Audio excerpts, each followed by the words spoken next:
Today we talk about how can you enable this sign or know how you can do that on your Redfin app. So you just follow these ways, then it's going to work with you.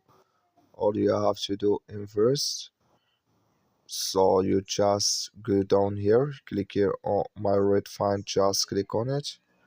So then it's going to take you to this list. It's going to show for you like this here.